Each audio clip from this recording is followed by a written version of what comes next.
Boa noite, ou não, boa tarde ainda. À tarde, é tudo escuro, eu vou falando boa noite. A todas e todos, prazer estar aqui com vocês. Eu queria só propor uma coisa, que a Praça da Alegria por alguns instantes se transformasse numa Praça da Utopia, e que alegria e utopia combinam, sempre, são irmãs, mas eu queria que a gente fizesse uma viagem rápida na criatividade de cada um. Vamos para o Rio de Janeiro? Óbvio, né? Mas nós vamos para o Rio de Janeiro na nossa imaginação. Chegamos no Rio já, é rápido, e nós vamos fazer uma excursão no Rio de Janeiro, mas para desagradar a muitos, não vamos no Pão de Açúcar, não vamos no Corcovado e nem no Maracanã privatizado. Vamos em outra direção. Nós vamos pegar um ônibus e vamos seguir pela Avenida Brasil, no sentido da periferia do Rio de Janeiro.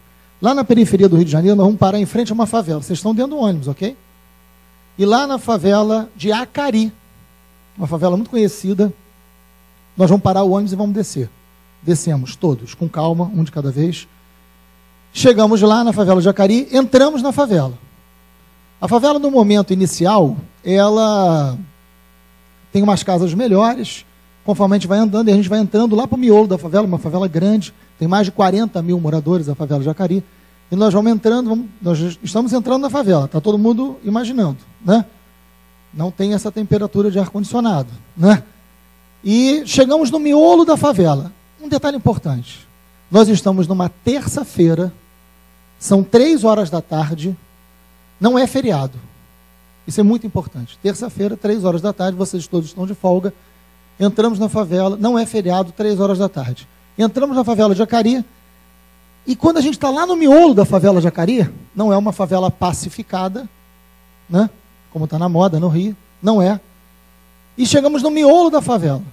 Chegando lá, a gente vai ver o seguinte quadro. Tem uma birosca, um boteco, e tem 4 caras jovens, fortes, saudáveis, negros, dos seus 20 e poucos anos, tomando cerveja, e olham para a gente, rápido, e um pouco assustados.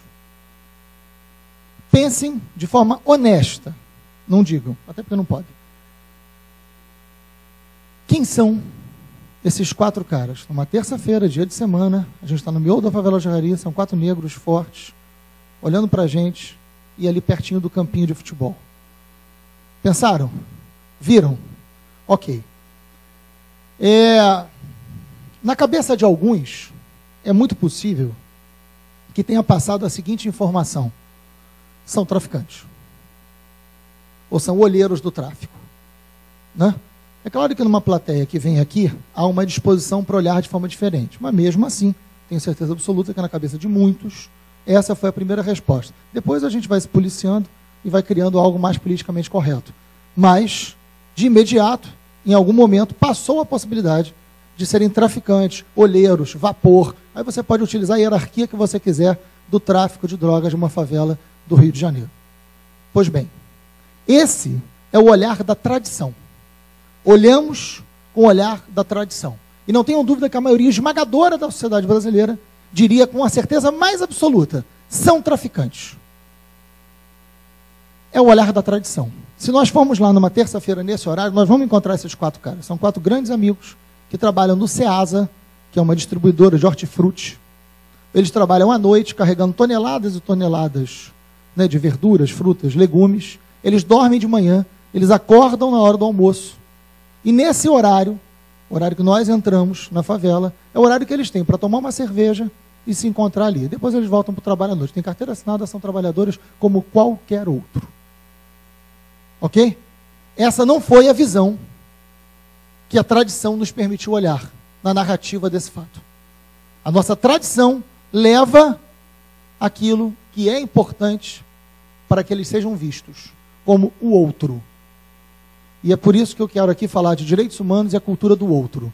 A cultura do outro foi muito importante para legitimar, por exemplo, todo o processo de colonização espanhola e portuguesa na América. Olhar como outro foi decisivo para a escravidão de índios e negros e para a aceitação e legitimidade dessa escravidão. Como até hoje, o olhar do outro é fundamental para projetos homofóbicos, é fundamental para a violência contra a mulher. Transforma no outro por quê? Eu faço com que aquele sentimento e aquela violação de direitos não seja algo que eu imagino que possa acontecer comigo. Eu não sou um deles. Aquilo não me atinge eticamente. Eu não me sinto ali. Eu não sou igual. Eu criei uma ruptura ética com aquilo. Então, aquilo não me incomoda. E passa a ser ou naturalizado ou legitimado, de alguma maneira. É o olhar do outro.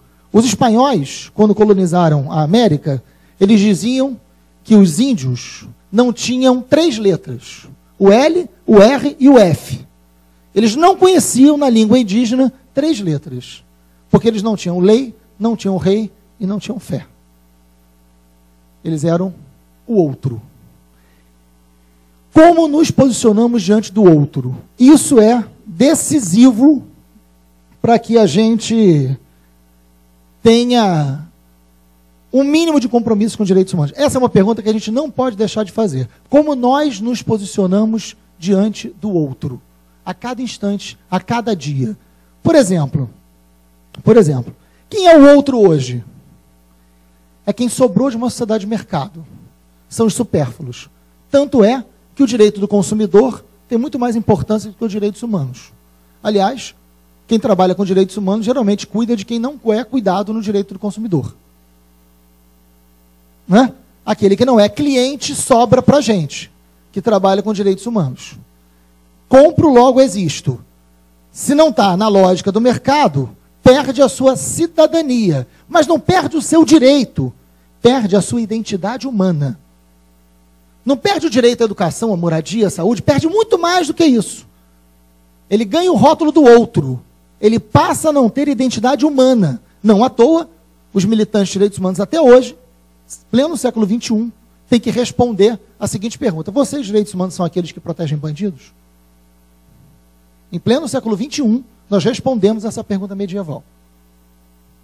Né? Por quê? Porque não se discute direito. O que se discute é se ele é humano.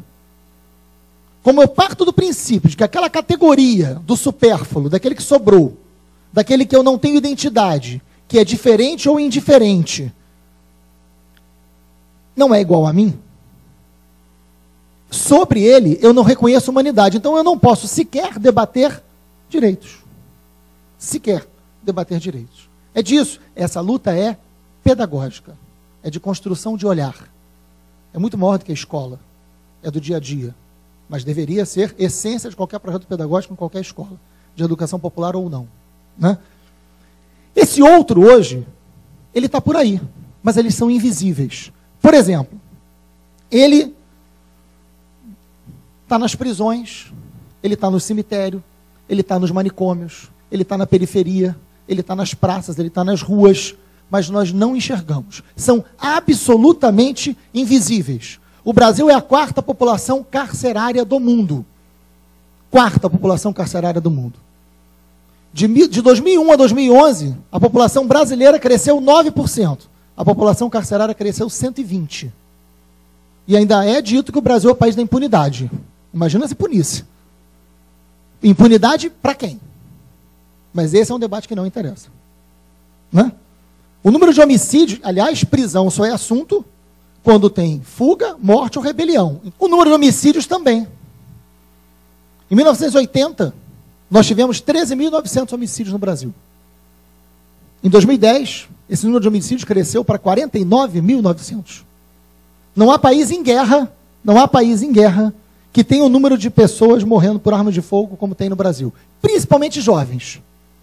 Não há. Mas mais curioso, que é o que não é a notícia, por isso a luta pedagógica, é imaginar o seguinte número. Em 2002, o número de brancos assassinados no Brasil foi de 18 mil. Em 2010, esse número de brancos cai, o número de homicídios sobre brancos cai para 13 mil. Importante redução, de 18 para 13, de 2002 para 2010. Porém, o número de negros, em 2002, assassinados, foi de 26 mil.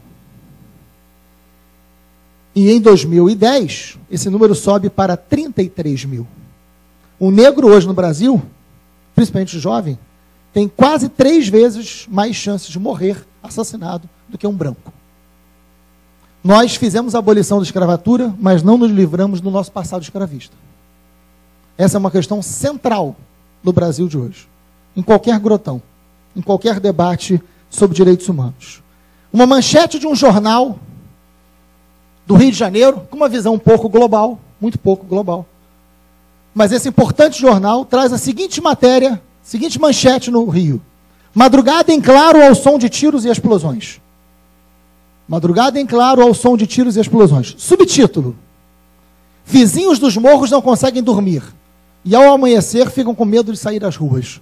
Eu tenho essa matéria guardada. Vizinhos dos morros não conseguem dormir e ao amanhecer ficam com medo de sair às ruas. Todas as pessoas entrevistadas moravam no entorno do morro, próximos ao morro, porque o morro não tem problemas. O morro é o problema. Eu imagino que o morro naquela noite dormiu muito bem. Mas é uma construção da indiferença, porque é a construção do medo. E o medo alimenta a indiferença. O medo alimenta a possibilidade do outro sofrer a barbárie que você não imagina sobre você. Mas o pior é de naturalizarmos isso. Porque não sentimos que aquilo possa acontecer com a gente. O pedreiro Amarildo da Rocinha se torna conhecido no mundo inteiro. Mas o Amarildo, ele é um símbolo. O Rio de Janeiro em 2011, Rio de Janeiro, esse maravilhoso cenário para uma cidade.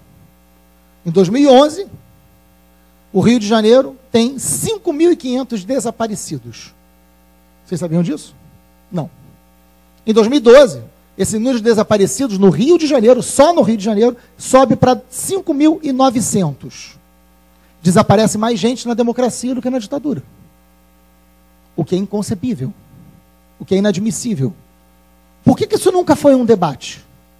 Porque quem desaparece é o outro. Porque, na verdade, eles já desapareceram antes. Nós já não os víamos antes. Porque antes de desaparecer fisicamente, o Amarildo já era invisível. Eles já eram invisíveis antes desse desaparecimento. Por isso que isso não nos toca. Por isso que isso não nos mexe. Ou não faz com que a gente se mexa. Pelo menos não quanto deveríamos. Nesse sentido,